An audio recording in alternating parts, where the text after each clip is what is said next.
Nestled in the heart of northwest Montana lies a stretch of mountains 35 miles long and 4 miles wide.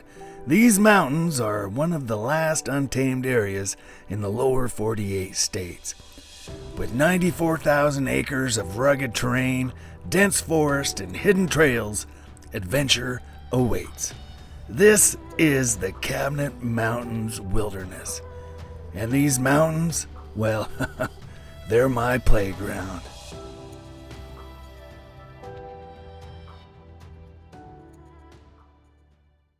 Cool footbridges.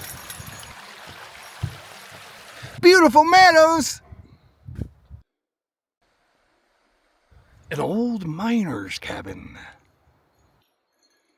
The Heidelberg Mine. An amazing waterfall. And an old outhouse.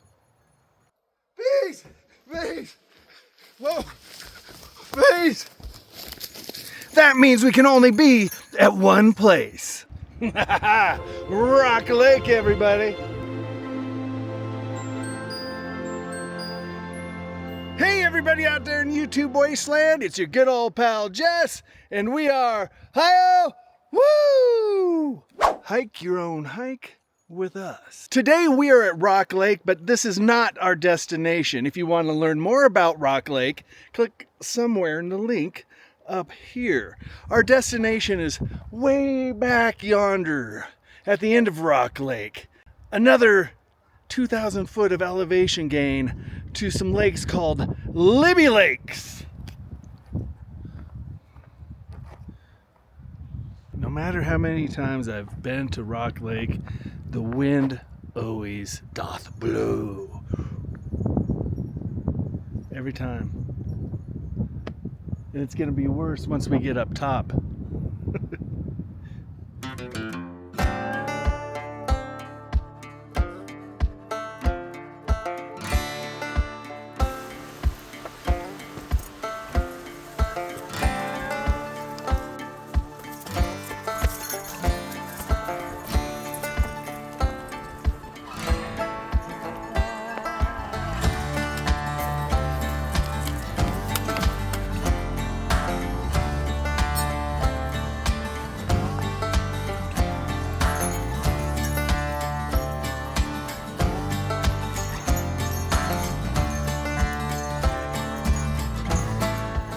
Heart-shaped leaf. I think that might be wild ginger. It smells like ginger, but I'm not gonna try it. But if it is, I wonder if you can make tea. That'd be kind of cool. Must be a piece of one of them there Chinese weather balloons that we hear so much about.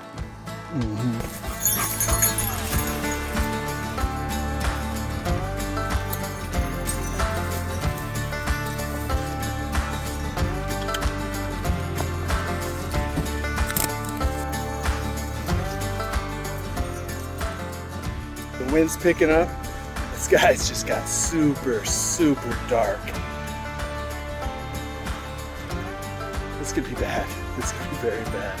People ask me, Jesse, why do you always do these off-trail bushwhack trips? Well, I'll be honest with you, because I was that nerdy kid in school that read those, and I'm gonna show my age here, that read those choose your own adventure books. And that's kind of like what bushwhacking is, right? You're choosing your own adventure. You're going somewhere most people haven't been. Why should we keep going down trails everybody else has always been on? It's gonna get you to the same place everybody else has always been. Sometimes it takes that ant in the colony to stop following all the other worker ants and stray off and find that big piece of watermelon to take back to tell his friend ants. And then they start following his trail, or her trail.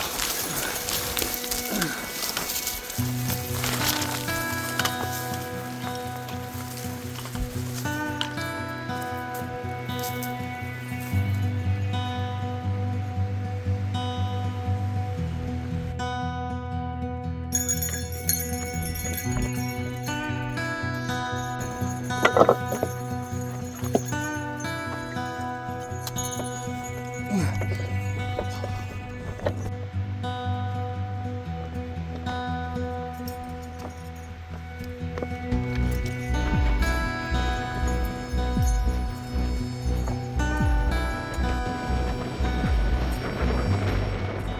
I'm calling it.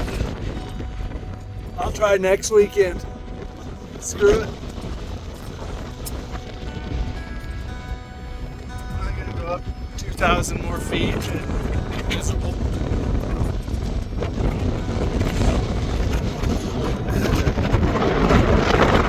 Well, if anything, it was a hell of a workout. Holy shit.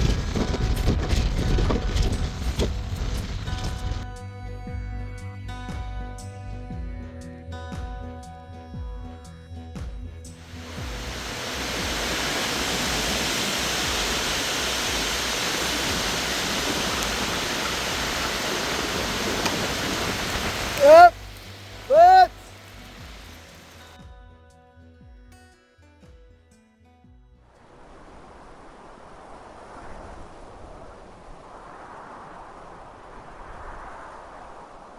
All right, it's October 11th, and we're back at the south end of Rock Lake, and it is our second attempt to get into Libby Lakes.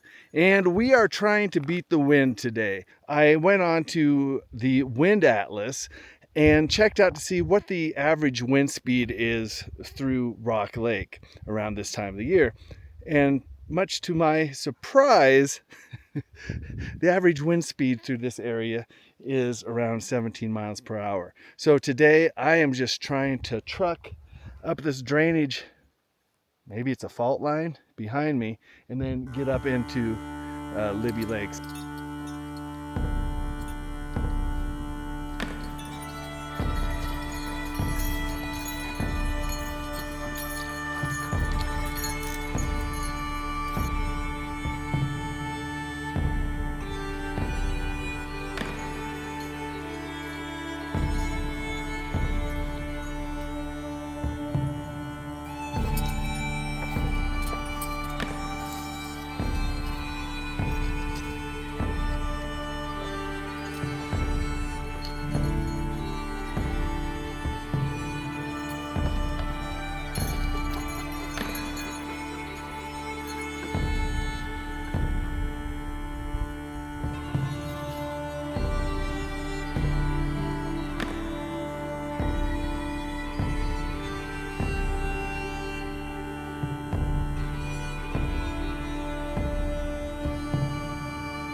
Come on, bud.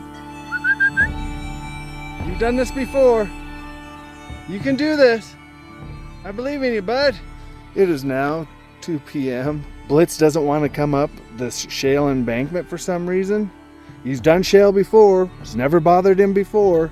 We've gone about 200 yards in an hour. And we are racing the daylight. It's getting dark at 7 o'clock. Come on, buddy. Yeah, this is gonna be just one of those lakes. I'll come back in the summer. What a waste of a day, man.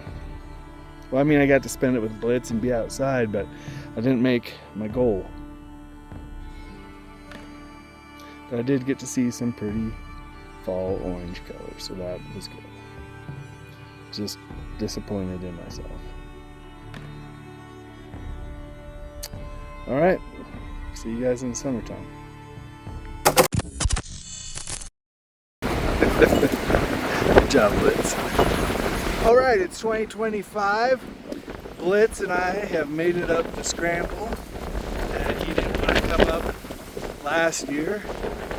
And as you can hear, the wind's blowing. Imagine that.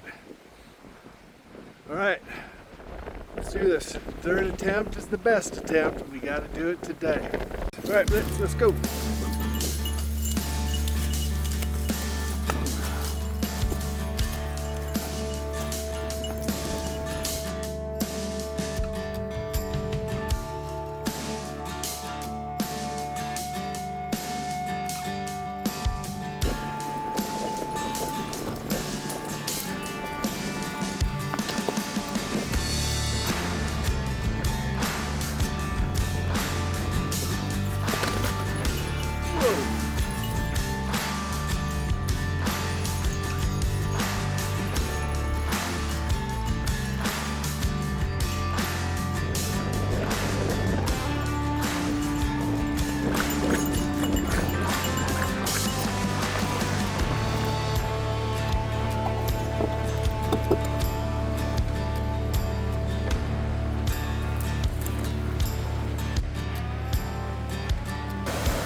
That food tastes so good.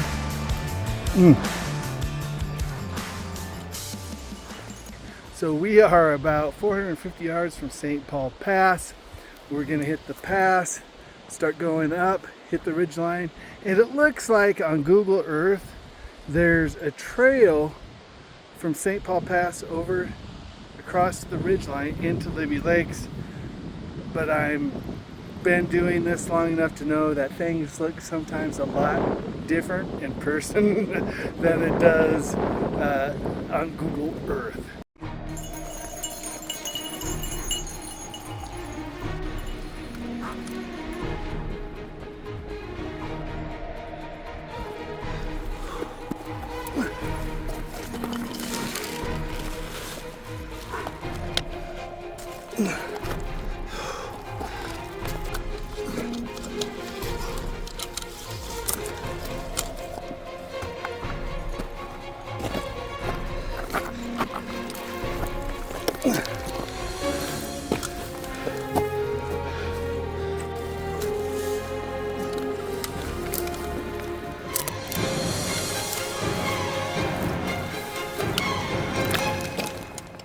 All right, made it to St. Paul Pass.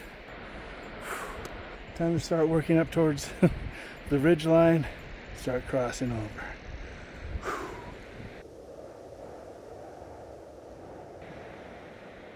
I think I found like an old wheelbarrow or something. What the hell? Who's the poor bastard that had to bring that up here? Uh-oh. What else did I just find? I think I might have found an old mine. Yeah, it appears I did find an old mine. How cool is that? I'm not going down in there.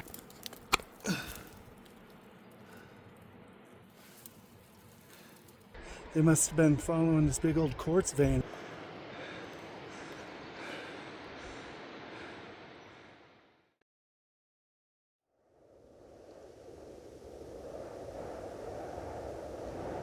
Libby Lake, #1. This is a beautiful sight. We are almost out of water. It's 6:30 at night. We gotta do a rush job.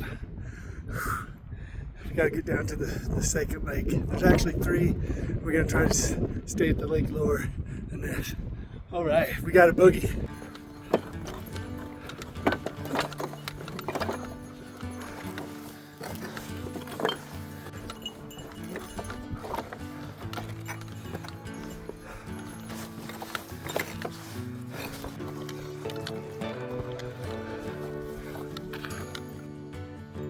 All right, we got eyes on Libby Lake #2. There's Libby Lakes #3.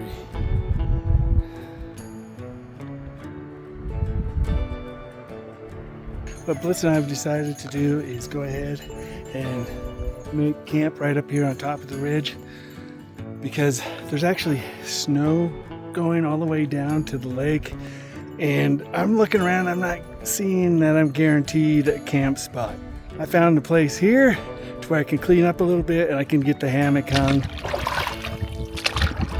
But what's cool about the water from Libby Lakes, and why it was really important I wanted to do this, is they say it's the 4th purest water in the United States. Or is it? It's in the 4th percentile of purest water in the United States. And I drank it straight. And I was thirsty. It's ice cold. Well, it's not ice cold, but it's really, really cold, and it tastes so good.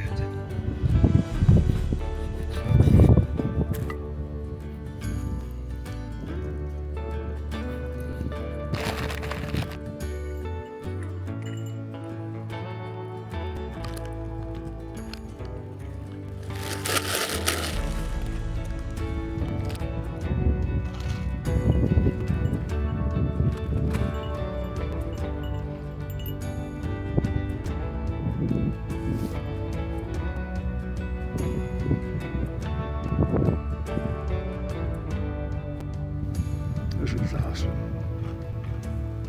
Just want to get to bed.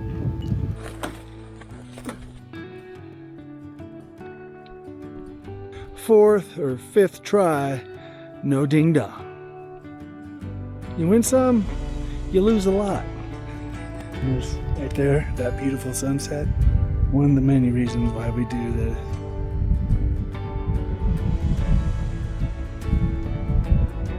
Freaking beautiful.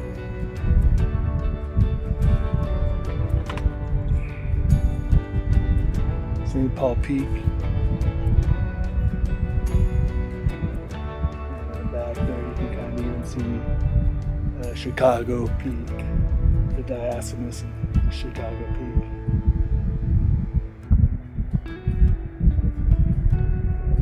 Definitely worth the pain.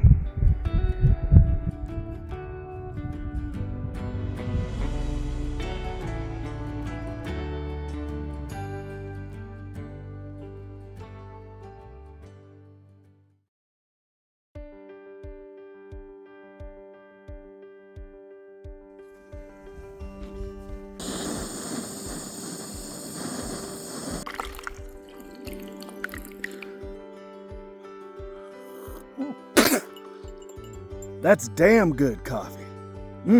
Why, good morning and happy 4th of July, day 2 from Libby Lakes.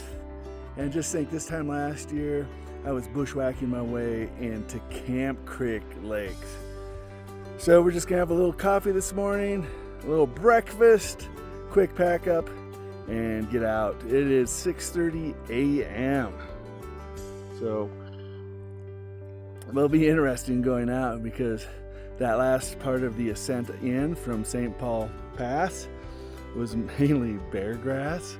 The good news is doesn't seem to be a lot of dew, and it didn't rain last night, so it shouldn't be so bad, but bear grass is always slippery. Bear grass is how I messed up my shoulder a couple of years ago going into Moran Basin with my friend Tom. Stuff hurts, so it's just really slippery. Final thoughts on Libby Lake.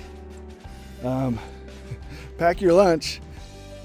It's gonna be a long day and you're gonna burn a lot of calories. As far as camping, maybe a little bit later in the summer when the snow's gone.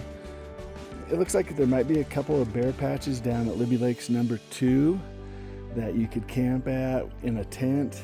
As far as hammock camping, I did build my little place up here on the ridgeline, and I'm about 150 yards from Libby Lake number 1, so it's not bad.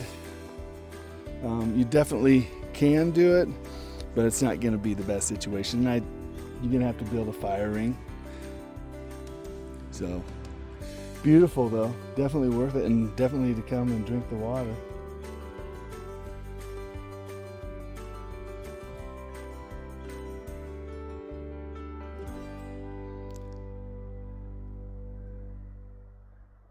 The Cabinet Mountains do not disappoint.